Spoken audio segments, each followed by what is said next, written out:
So Baruch Hashem, it's great to be back after a 2-week break in the Shiur. It's great to see everybody again and to be back at the Shiurim Kvuim, at the wonderful routine of Harbotzes Torah. And we should all have a great Kodesh and a great preparation for the Yomim Neroim. And today's Shiur is dedicated Leilui Nishmas Moras Chaya Baseb Yankev HaKoyen Walker, whose Yortzeit is Yud Aleph Elul, the mother of our dear friend Reb Kalman, who was one of the study participants in today's Shiur, and I know Reb Kalman Walker many years before this Shiur started. And your mother should be a Melitza Sheisha for the entire family, and you should all know Nachas and Simcha v'Shetanuach v'Shalom al Mishkova.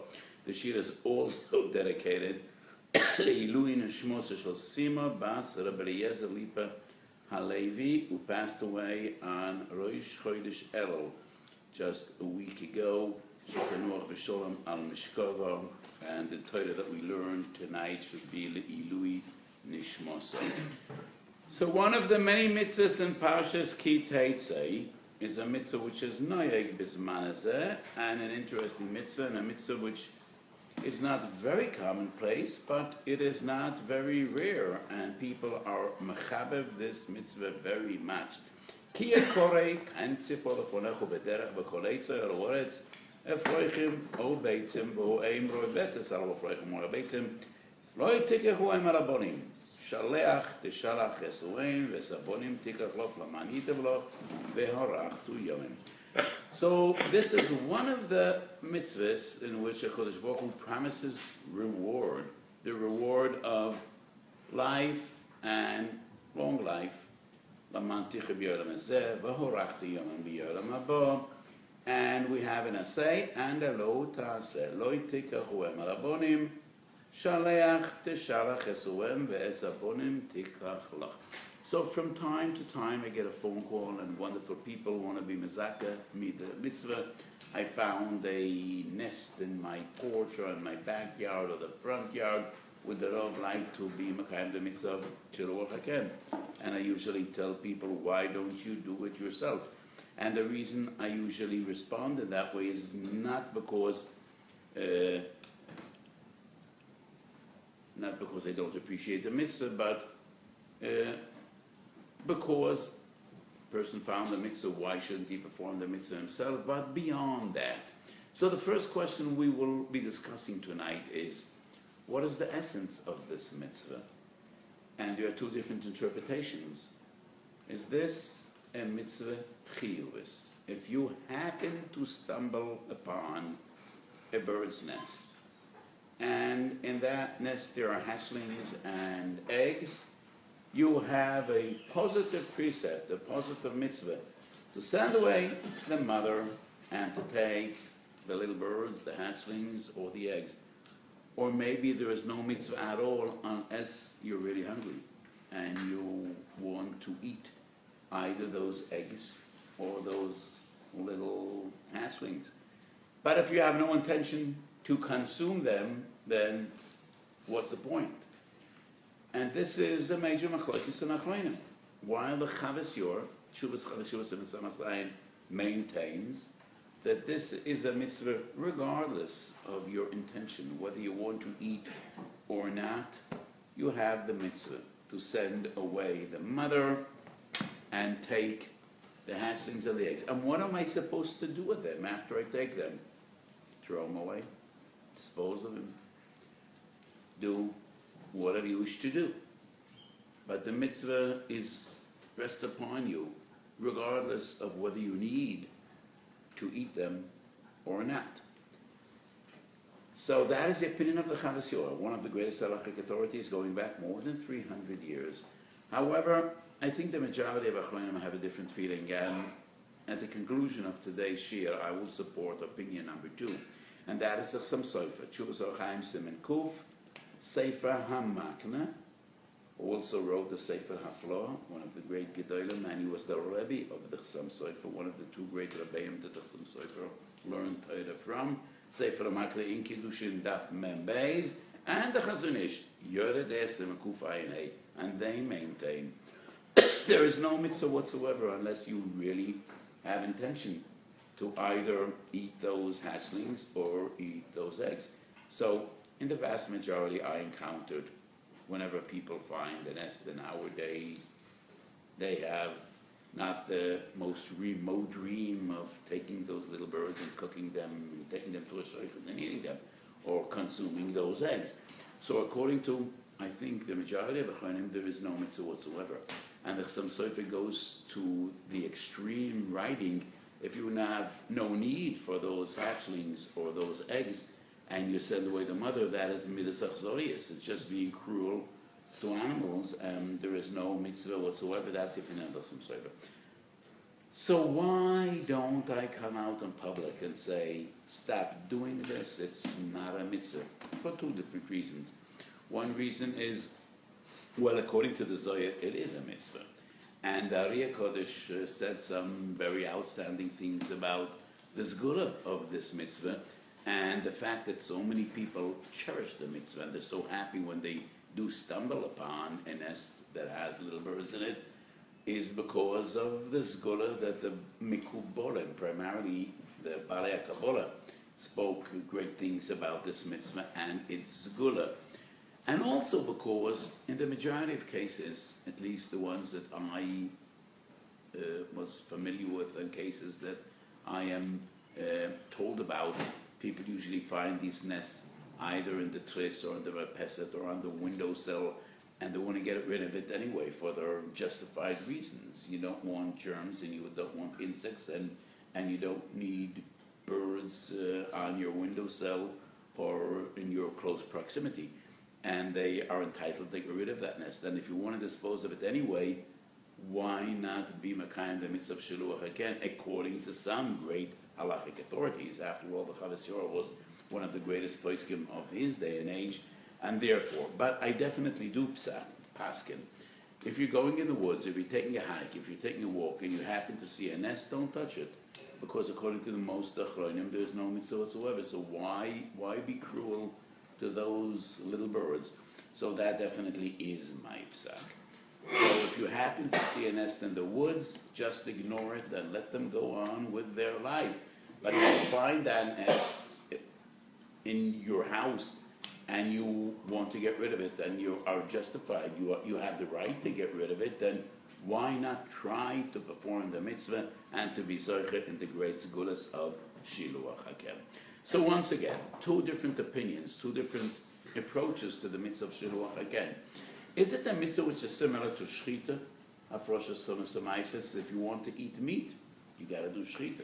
If you want to eat the produce of Eretz Yisrael, then you need to be mafish to Mesamaisis. But if you have no intention of eating meat, I don't think it would be a great deed or a great mitzvah for a person.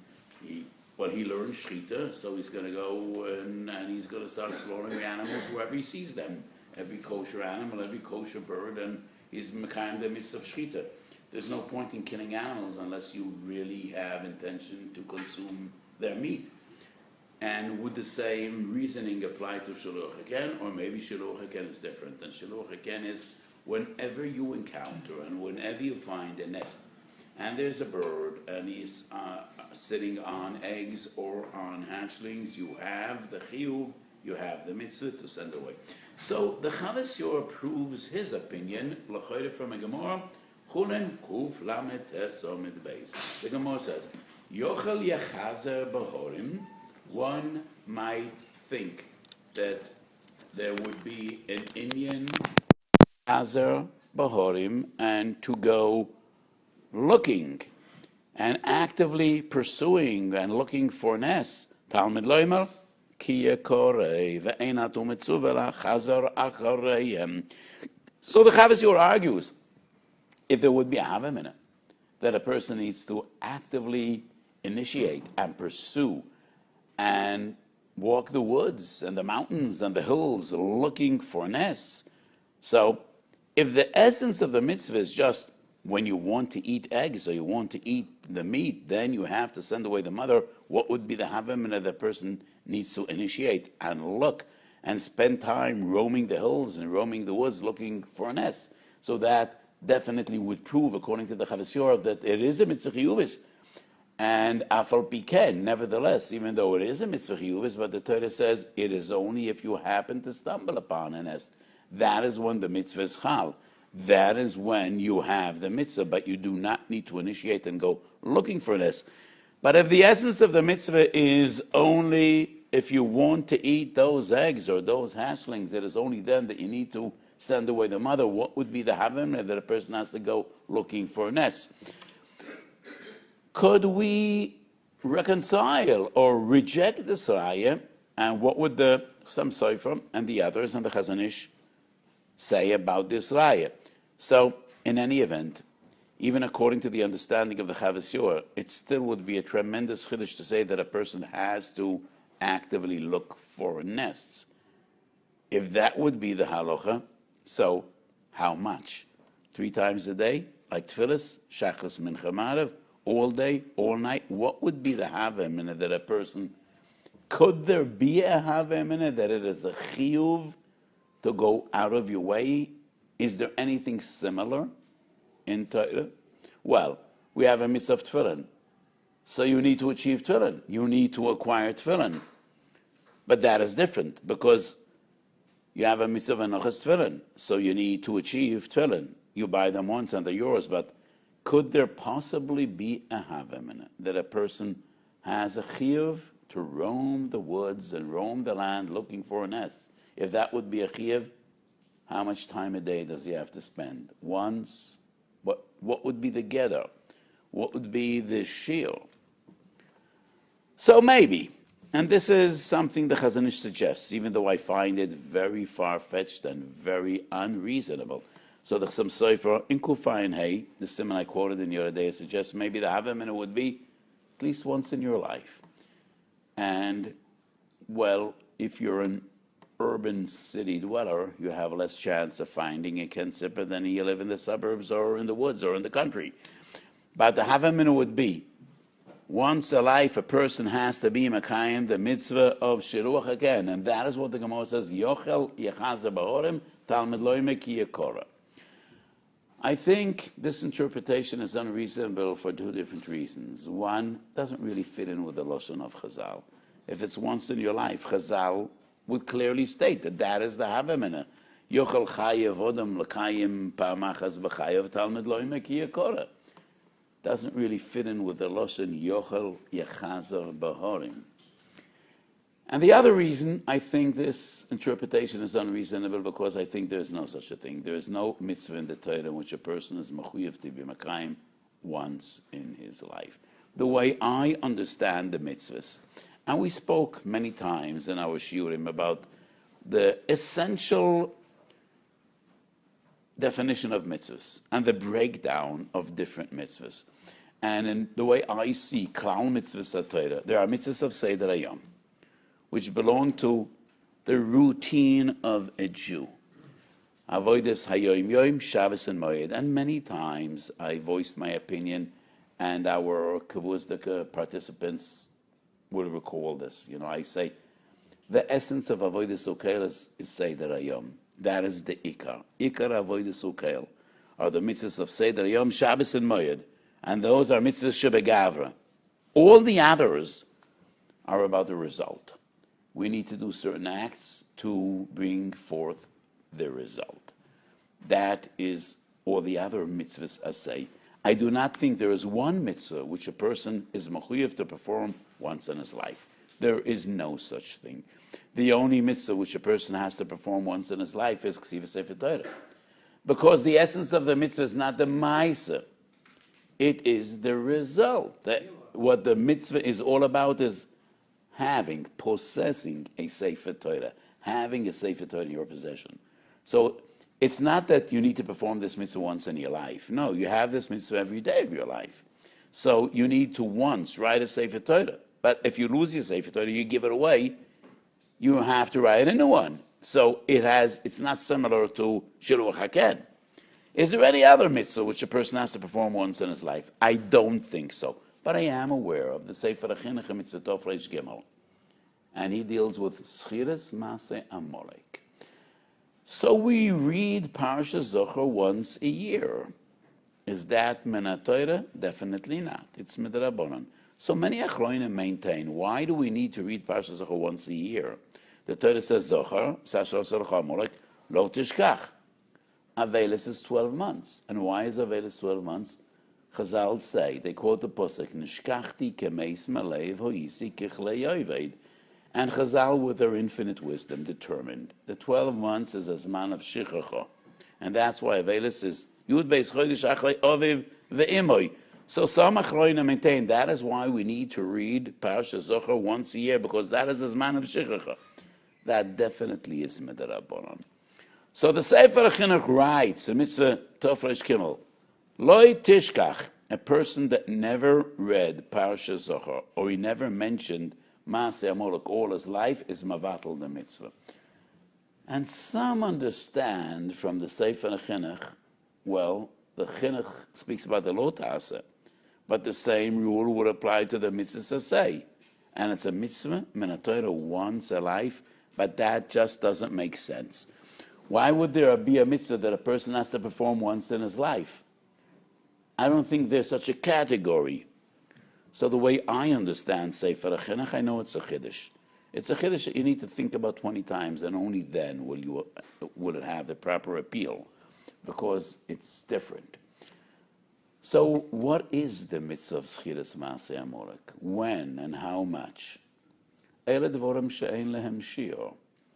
The mitzvah is the remembrance. The story of Amalek should live amongst our people. We should not forget our days of glory and our tragedies and our days of trial.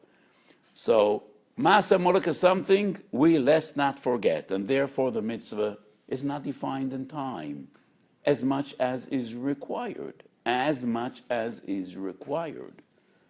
So the more you talk about Amalek, the more mitzvah you have. Min HaTorah, there's no Agdora of Zman. There's no definition of time. So when could we say a person is Mavatal mitzvah to say? If he never did it, he's definitely Mavatal the mitzvah. If he never did it. But if he does mention Maaseh Amalek sometimes, then he performs the mitzvah. The more the better. Avera alalav, one could only say if he never did it. But I once again say, there is no mitzvah to say that a person has to perform al pi halacha once in his life. There is no such a definition. There's no such a category. And therefore, the question comes back. What would be the havim and the yochel b'chazer b'horim? So my understanding would be this. The havim and the meskana is actually the two different approaches to the mitzvah of Shiluach Haken. And according to the Havamina, Yochel Yechaza Bahorim, doesn't mean there's a chiyuv. But maybe it's a good thing to do. An important thing to do. Definitely don't have a chiyuv. But maybe it's a midas chasidus, because if the essence of the mitzvah is actually the performance, sending away the mother and leaving the nest without the mother, then one would assume, well, we're not mechuyev to spend our time roaming the hills and roaming the woods, but maybe it would be a good thing to do, at least the midas chasidus, talmid lo yimeno, ki yakora. There's no point. Why is there no point? Because the essence of the mitzvah is only if you're hungry and you want to consume, you want to eat those hatchlings, you want to eat those eggs.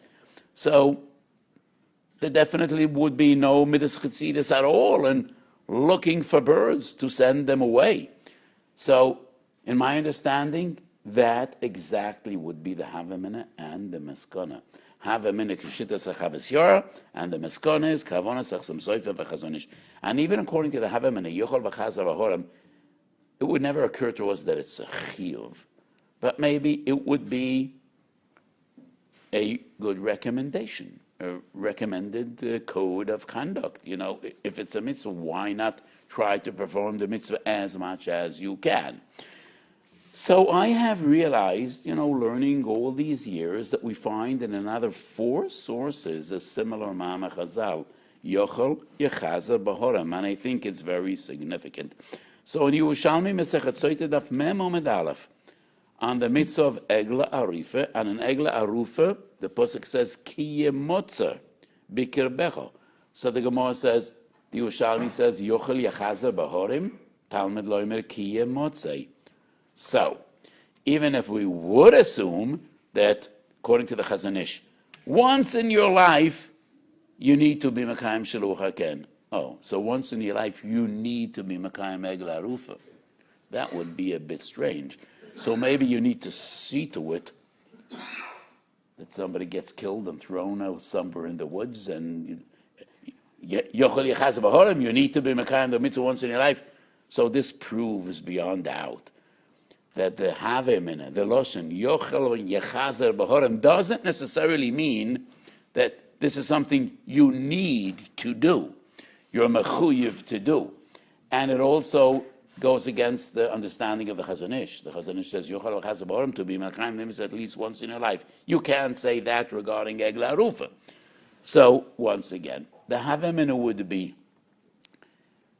maybe we need to have a special squad looking, going actively to look for people that might have been killed. Talmud loimer, no. It's beyond what we are expected and required to do al pi Torah, because the Torah says, Ki yemotzei. And we find this again regarding Ir HaNedachas. By Ir HaNedachas and Parashas Re'ei, we read that parasha just 2 Shabbosim ago. The Torah says, Ki tishma, when you will hear.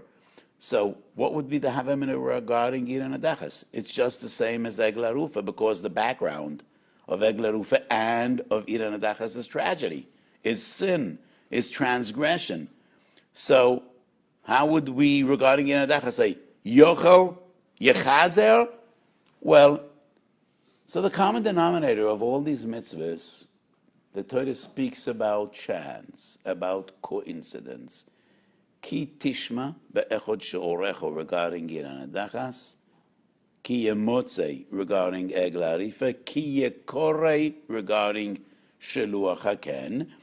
And the Torah means to clarify that you do not need to actively pursue these cases. It is only if by chance you have become aware. But regarding Ir HaNedachas and regarding Egla Rufa, definitely cannot be a chiyuv, not once in your life and not any other time. So the Havemina would be, maybe this is something we need to actively pursue. Kamash Malon? No. It is only by coincidence. It is only by chance. Where else do we find the similar halacha? And that is Etoy Sefta, Perik Beis in Bava Metzia, Perik Elu Metzias, regarding Hashoves Aveda and Prika V'Te'ina.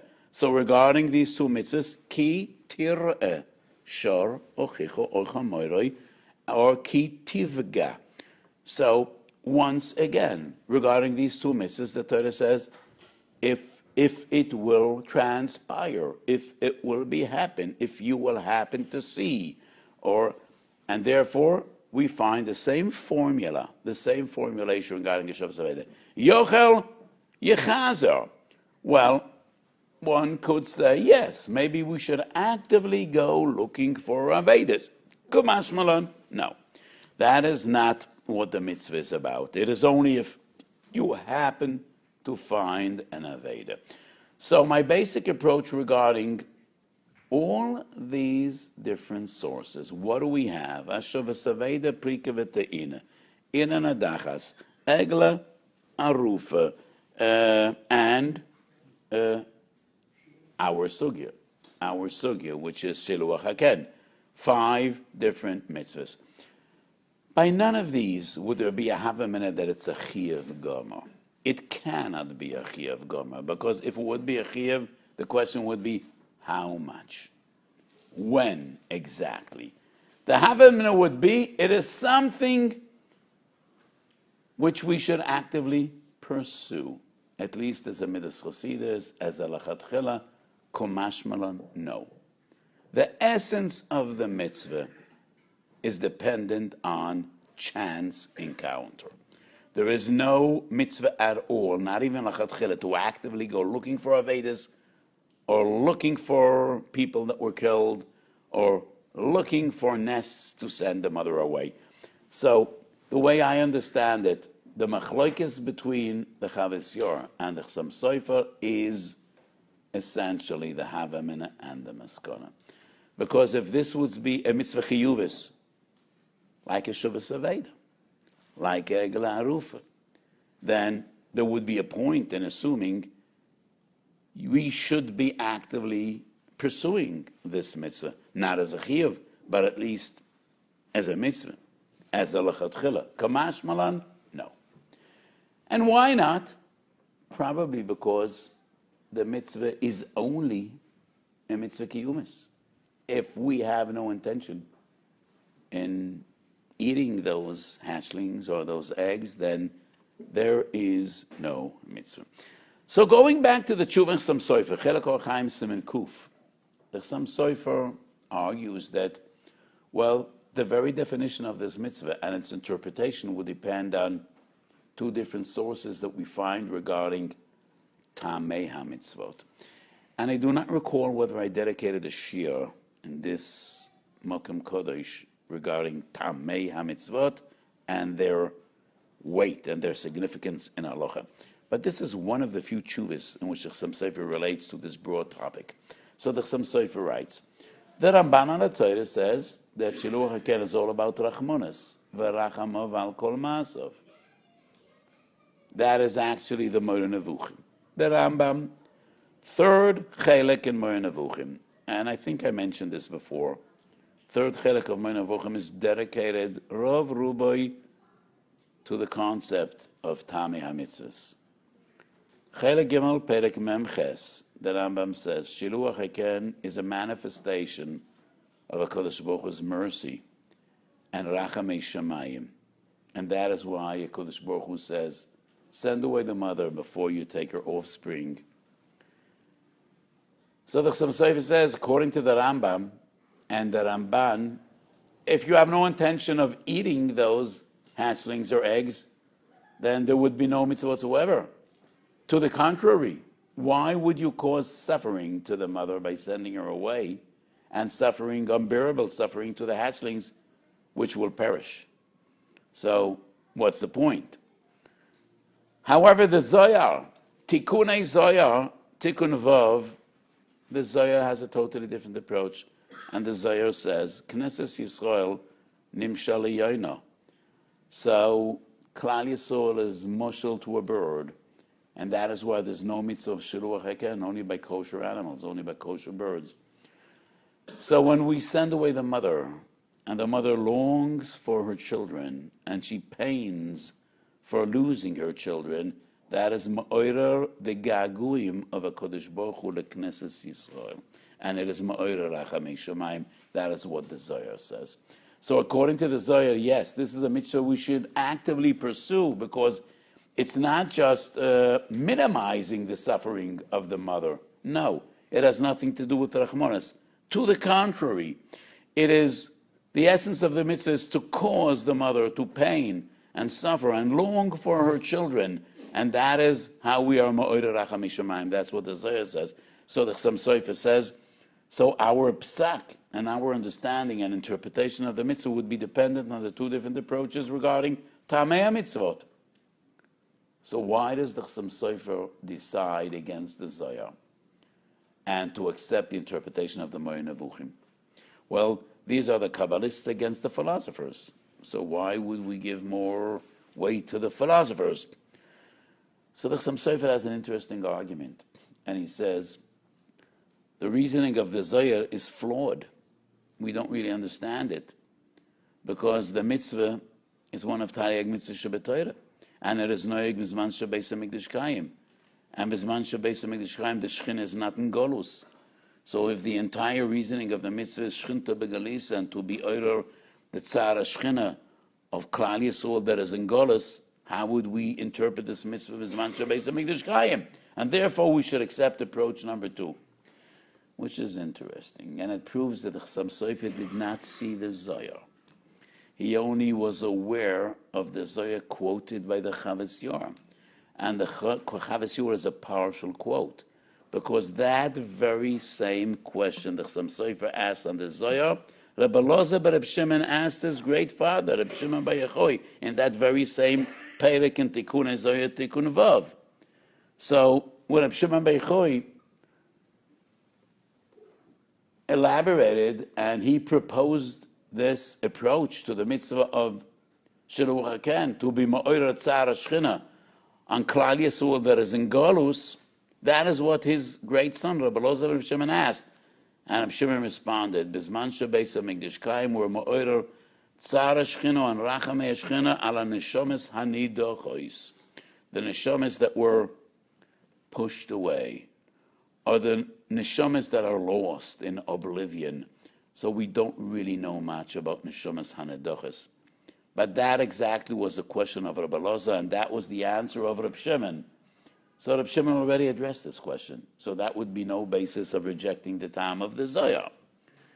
So obviously the Chassam Sofer was aware of the Zohar from the Shiur, and the Shiur doesn't quote the continuation of the Zohar and the dialogue between Rabbi Loza and Reb Shimon and Reb Shimon bar Yochai. However, in my opinion, no. The ruling doesn't necessarily have to do with Tamei HaMitzvahs, neither the time of the Zohar nor the time of the Moreh Nevuchim. But rather, I think that most of the Achronim, and as I will shortly prove from Rishonim, mistaver, pure logic would dictate that there is no mitzvah to send away the mother if you have no need for the hatchlings or the eggs. Not necessarily because we interpret the mitzvah in accordance to the Rambam as a manifestation of Rachamei Shamayim, or based on the ruling of the Zohar and the understanding of the Zohar. So, but in many other opportunities, and I wrote about this in Parshas Chukas and Minchas Asher, but that is a discussion I expanded greatly in later writings that were not yet printed and published. But I brought many sources from Chazal, from the Rishonim, and from Achronim, that the interpretation of a mitzvah does not always depend on Tamei Dikro or Tamei HaMitzvah. Sometimes the Rishonim and Chazal had such a fundamental understanding of the essence of a mitzvah, and it was very simple to them. So I do think that the Ikar Hadin is in accordance to the Sefer HaMakla and the Chassam Sofer and Chazon Ish, and not necessarily because it depends on the Moreh Nevuchim or the Zohar, but the essence of the mitzvah is if you have a need for what is in the nest, send away the mother to minimize its suffering and pain and torment, and therefore when a person has no need for the chickens or for the eggs, then essentially there is no mitzvah of Shiluach Haken, and I think, in my opinion, that would be Ikar Hadin. And now, so the Chassam Sofer says, this question is dependent on the interpretation on Tamei HaMitzvahs, but I want to prove that it's almost a milsa de pshita, shelo kedivrei Achavas Shiur, that there is no mitzvah whatsoever, only if you want to take and to use and to consume the little birds, the hatchlings, or the eggs. So in the Mishnah in Kedushin Lamed Aleph Amud Aleph, the Gemara says, mitzvah to say she'ein hazman groma noshim chayavos, mitzvah to say she'azman groma noshim pturos. And the Mishnah gives a few examples, and the Brisa. What are examples of mitzvahs to say she'ein hazman groma noshim chayavos? Siyas Maka, Shiluach Haken. And Tosfos asks, Shiluach Haken? It's a lav. And Noshim are anyway chayiv in all the lavin. So why do we need to say that women are included in the mitzvah of Shliach Haken? Because it's a mitzvah to say, She'ein hazman groma. It's a lav. So the Rishonim come up with different ideas that sometimes you could be mitzvah in the asay without being over on the lav. However, if there's a mitzvah asay, even if you have no intention of taking the hatchlings or the eggs, you have a mitzvah to send away the mother, then what's the kasha to begin with? What's the kasha to begin with? The lav is only if you take the birds in the presence of the mother bird. But the mitzvah say is, even if you don't touch those little birds or eggs, you have a mitzvah to send away the mother. So, what's the kasha in the first place? Noshim are mitzvah in the mitzvah say of Shiluach again, regardless of the lav. You don't violate the lav unless you take the hatchlings or the eggs in the presence of the mother without sending her away. But the mitzvah say is to send her away regardless of whether you wish to take those or not. So, what's the kasha? And none of the Rishonim gives this very simple teretz. This proves that it was a milsed pshita for the Rishonim. No. There is no mitzvah say, only in the exact same circumstances that the lav applies. You have no mitzvah say unless you actually take those hatchlings or those eggs. And therefore the asay and the lo taseh kruchim yerdu min hashamayim, and they are of the same essence. And if you take those birds, you have the asay and the lo taseh. If you do not intend to take them, you have neither the asay or the lo taseh. And that is why the Rishonim, Tosis and the Ramban and the Rashman, the Ritva, and all the other Rishonim on this spot deal with the question. So why do Chazal need to say that Noshim are chayiv and Shiluach Haken because it's an asay she'en azman groma? Why don't they say it is a lav? Can I have a Rambam Kedusha? And this is a very important realization regarding Shittas the Rambam. Rambam Kedusha. So the Rambam has a very novel interpretation of the mitzvahs asay of Shiluach Haken.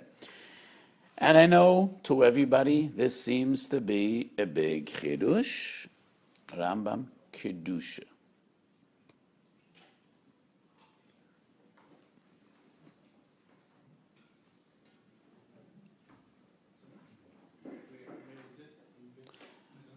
Third chelik, or fourth chelik, depends which edition, but it should be on the back of the sefer. Okay? Noshim Kedusha. So in hiluach Perek Yud Gimel, after Surah Bi'al Macholas Asurais, Sefer Kedusha includes hiluach shchita. And at the very beginning of Perek Yud Gimel and hiluach shchita. And this is a very interesting formulation. Halokeach em al abonim v'shachta bosa muta be'achila v'loy kal shchita suem shenemar loy tikachu em al habonim. Ve'im shilcha achar shelokcha potur. V'chein kol mitzvahs lo ta'aseh shenitka le'aseh. This is very uncommon language. In any other mitzvahs aseh, in the Mishnah Torah, the Rambam writes, mitzvahs aseh, lasos kach v'kach.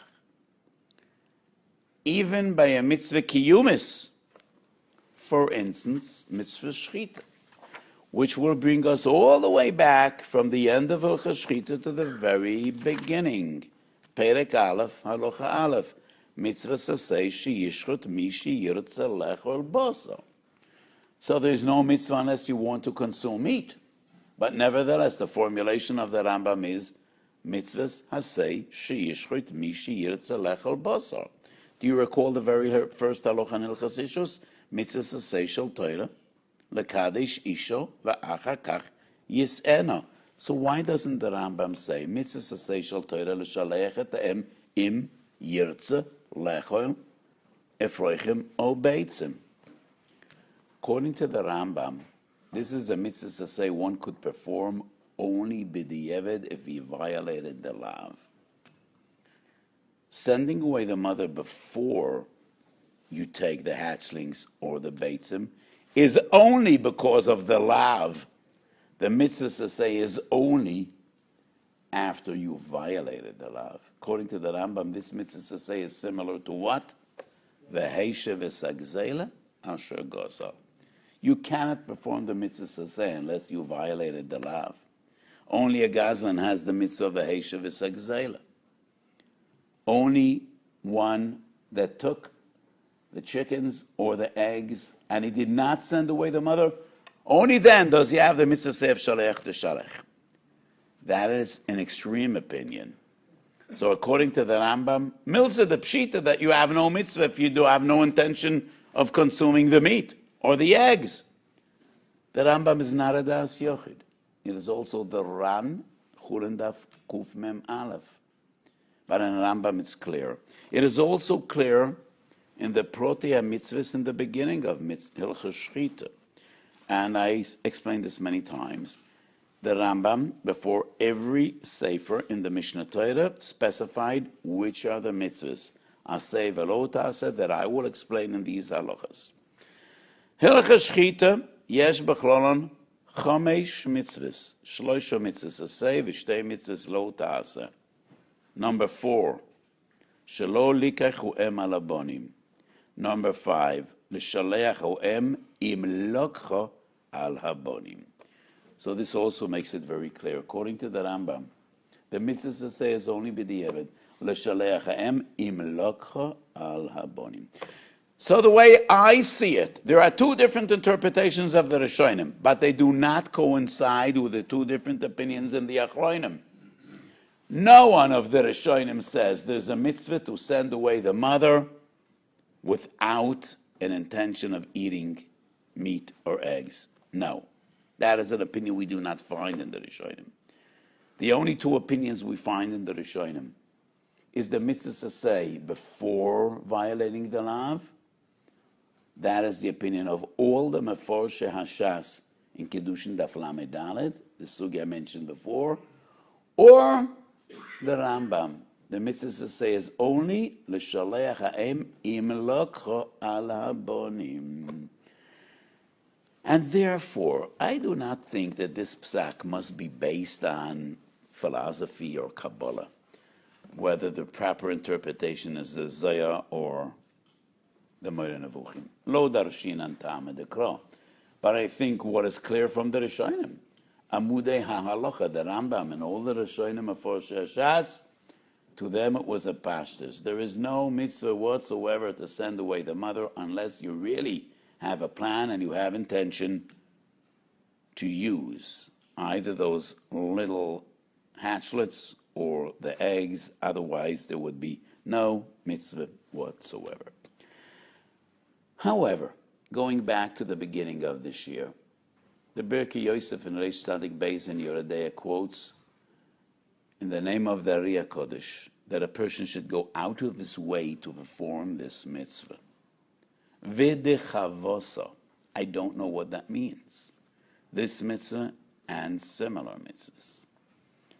I don't know what is unique about this mitzvah and how to compare to others.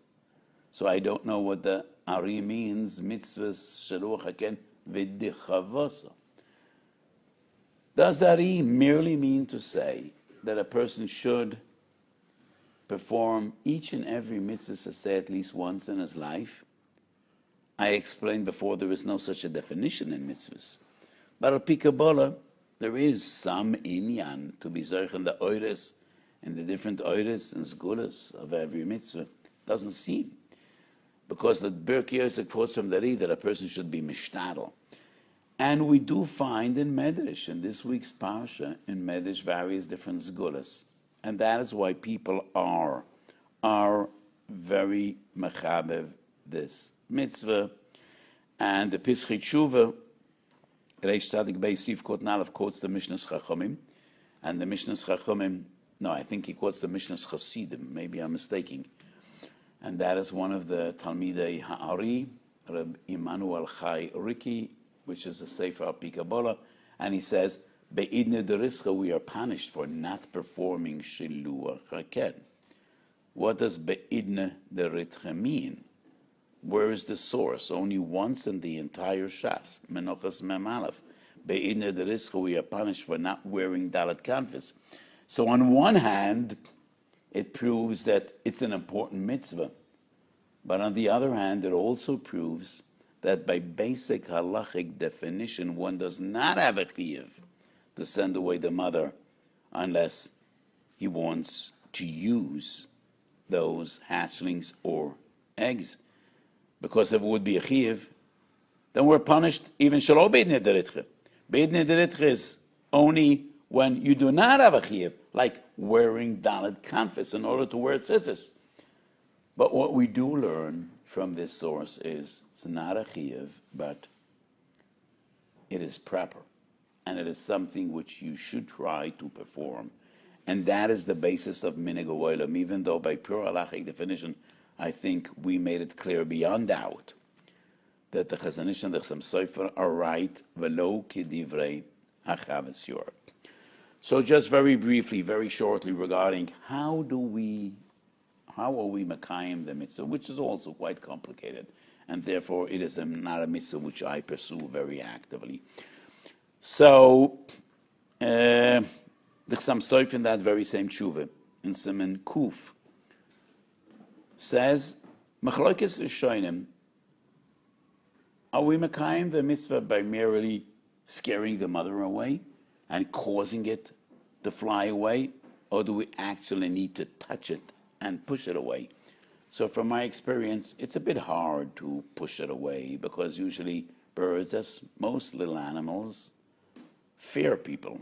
And when you approach the nest, she will sense you're coming close and she will fly away. So there are two pshatim in Rashi, in Chulin Kuf Mem Aleph Omid Beis, and Perik Shiluach Haken, which is the last Perik in Masechet Chulin. So there's a machlokes Rav Huna v'Rav Yehuda, hayom beragleo o biknofeo. So two pshatim in Rashi. First pshat is, do you have to touch its wings and push it by the wings, or push it by its feet? Second Perik in Rashi, no, you don't have to push it at all. The question is, are you makayim the mitzvah if the bird ran away, or only if it flew away? That is a machlokes Rav Huna v'Rav Yehuda, beragleo o biknofeo. However, the Chassam Sofer brings the lashon of the Rambam, Perik Yud Gimel Shchita, as we quoted before, halacha hey, oichzo biknofeo umishalcho. He holds the wings umishalcho. So the Chassam Sofer writes, could one perform the mitzvah on Shabbos? Depends on this machlokes. According to the second pshat in the Rashi, you don't have to touch the bird, so you have the mitzvah on Shabbos. According to the Rambam and the first pshat in the Rashi, you can't do it on Shabbos for two reasons. Malachas seid until kol moktzah. Lididi, I think even according to the Rambam, you don't necessarily have neither tzeidah nor muktzah. Tzeidah is lichboish bal chai tachas yad ha'odam, trapping. Touching is not necessarily trapping. You don't have to grab it. You just need to tap it. Tapping an animal would not be tzeidah. As long as he could fly away, it's not tzeidah. And Shiluach Haken is the opposite of tzeidah. You're not trapping her, you're encouraging her to fly away. Why would that be tzeidah? Merely touching an animal wouldn't be tzeidah. Obviously, you could grab her, but it's not what you're doing. You're just tapping her and making her fly away. Why would that be tzeidah? Even oiches would not necessarily be grabbing and not letting her fly away. I think oiches would be touching or gently pushing. And therefore, there would be no issa of muktzah, because there are many sources. There is no issa of negiah b'muktzah, only tiltul muktzah. And we're dealing with an animal, with a bird. So you don't have to throw her away. You just need to make her fly away or run away. So that would neither be muktzah nor tzeidah. Okay. But that has nothing to do with the machlokes Rashi and the Rambam. So the question is, how would you take the beitzim? Well, if the beitzim were there before Shabbos, they're not muktzah. Beitzah shenolda b'yomtiv is muktzah, but a beitzah shenolda lefnei yomtiv would not be muktzah.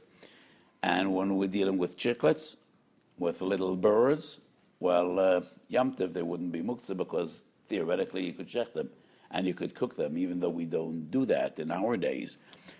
So, but the Chassam Sofer is not dealing with a question of tiltul regarding the offspring. And that is why he says that this question is dependent on the two Perushim in Rashi and the Rambam. So, l'cha'ira, there would not necessarily be either the Issa of Tiltul Mikzah or the Malacha of Tzedek. So we dealt with a very interesting mitzvah today, a mitzvah which is quite common, and various different chikra halachas and interpretations regarding this mitzvah. So this is our first opportunity to share Divrei Torah and Chodesh Elul. And we spoke about being Ma'or Rachamei Shamayim. That is what Elul is all about. So many Ramazim we find in Sifrei HaGedolim regarding Elul. Let's just mention some of them. So the Abu Darham and the Ari HaKodesh in Priyetz Chaim, the Abu Darham and Rosh Hashanah bring various Ramazim. Es levavcha ve'es levav. That's a remes that we also find in Balaturim, Parshas Nitzavim. Echod lechatos ve'echod le'oilo. Rosh Teves Elul. Probably the strangest remes we find in Elior Rabos, in Tov Kuf Pei Aleph, and he quotes it from earlier sources. Ish l'rayehu v'matones levyoinu. Oh, we didn't know Purim has anything to do with Elul. It would never occur to us. No, Purim has nothing to do with Elul. But matones levyoinim does. Because Tshuva Tfilah v'tzedakah mavira nesroy ha'gzeira. So when, if not Elul, should we think about others that are less fortunate than we are? Ish l'rayehu v'matones levyoinim. But the most common remez that everybody knows about, and it's in Abu Darham and also in Kisvei Ari, is Ani ledoidi v'doidi li. So some people might think that a person that had a lot of time and a lot of patience sat down with a cup of coffee and a cigarette. No cigarette. You know, my opinion is it's an issur to smoke cigarettes. So a guy with a lot of patience and time sat down with a cup of coffee and a Tanakh. And he just started going over the Tanakh one page after the other. And whenever he found 4 words coinciding, Aleph, Lamed, Vav, Lamed, he took a note. And that is how we got so many Ramazim about Elul. Chas v'sholom. That's not the way we relate to the Ari, to the Abu Darham, to the Balaturim. These were great Rishonim. All these Ramazim, each and every one of them, conveys a profound message, which is essentially about Chodesh Elul. So let me share with you my understanding of 2 of the above-mentioned Ramazim. Echod lechatos ve'echod le'oila. What does it have to do with Elul? There's a halacha de ketchuva, Noide Bihuda, Simalamed Beis Madura Kama Urachaim. The Noide Bihuda is asked whether an ovel should be a shliach tzibur chodesh Elul. Because the poskim say that an ovel should not be a shliach tzibur Rosh Hashanah and Yom Kippur. Why not? Because these are days of judgment. And Midas Adin rests upon an ovel. So he should not be a shliach tzibur. That is Ma'or Dinim. So the Noide Bihuda was asked, would the same rule apply to Elul? And the Noide Bihuda says, why? Definitely not. Seres Yom HaTshuva are essentially days of judgment. And because the Kodesh Baruch Hu so much loves us, Shitef Midas HaRachamim b'Midas Adin. He judges us b'Midas HaRachamim. But Elul has nothing to do with Din. Elul is Kol Kuloi Rachamim. It's only about Rachamim. Because Elul are in days of judgment. Elul of days are Mechila Slicha Kapora. Elul is a gift that HaKadosh Baruch Hu gave us with his unbelievable and infinite mercy and Rachamei Shomayim So the Noda Buddha says there is no reason whatsoever an Ovel shouldn't be a Shliach Tzibah an Elul. Echad lechatos ve'echad le'oila. The Gemara says in Zevachim Daf Zayin, Lamo kodmo chatos le'oila. Whenever a person needs to bring a chatos and an oila, the chatos always comes before the oila. Mashallah ma'adov edaima. Person wants an audience with the king, and he wants to give a gift to the king. First, he has somebody to open doors, and somebody should speak to the king or the president that this gentleman that wants to come in, please be nice to him, please accept him, please give him your best. Nechnes praklit tchilo ritzo ha-praklit yekones doire nacharav. So Chazal explain why chatas always comes before an oila. Every time we daven Shemoneh Esrei, we start off with the pasuk in Tehillim.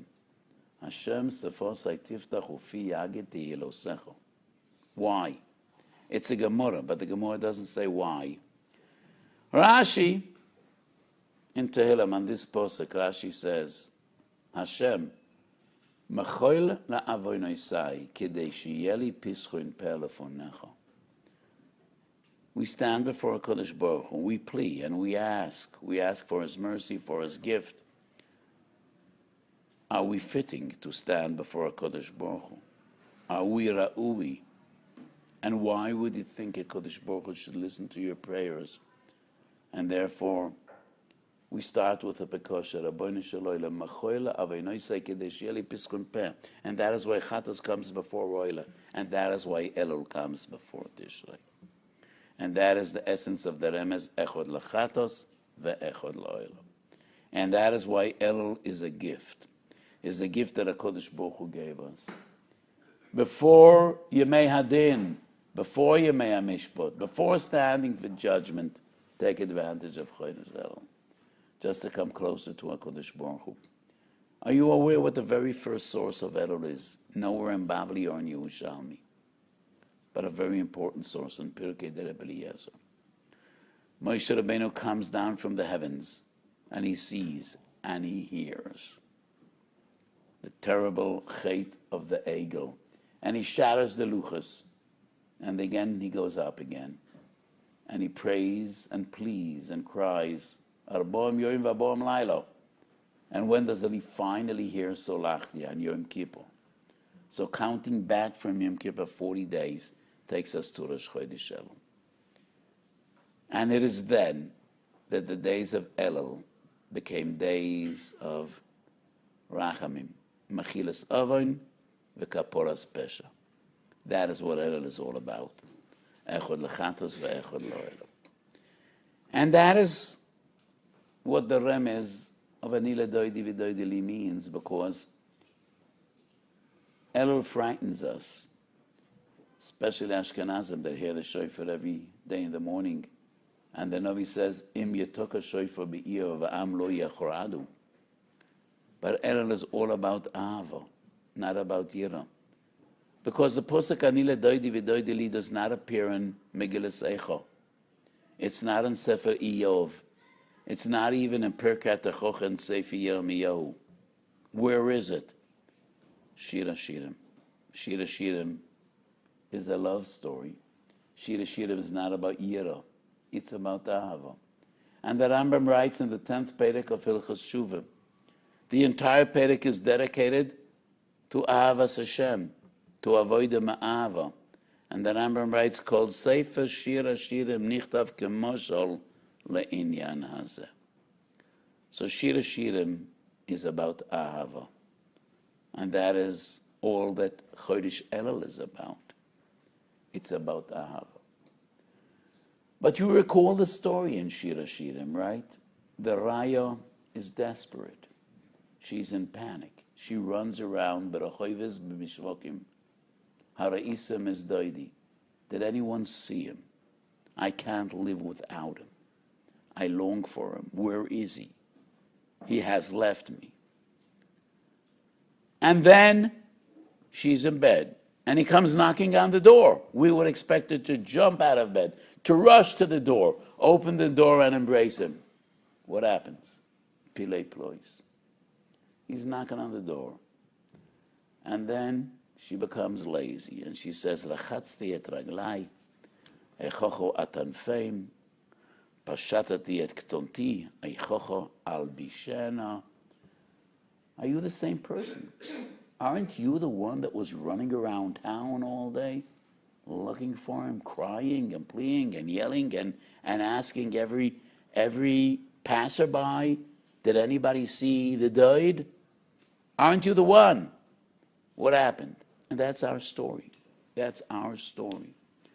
So all we talk about a Kodesh Baruch Hu. And he comes knocking at the door. Chazal say HaKadosh Baruch Hu comes close to us. He is looking for us. He comes to us to make it easier for us to find him. He's knocking on your door, and she doesn't go.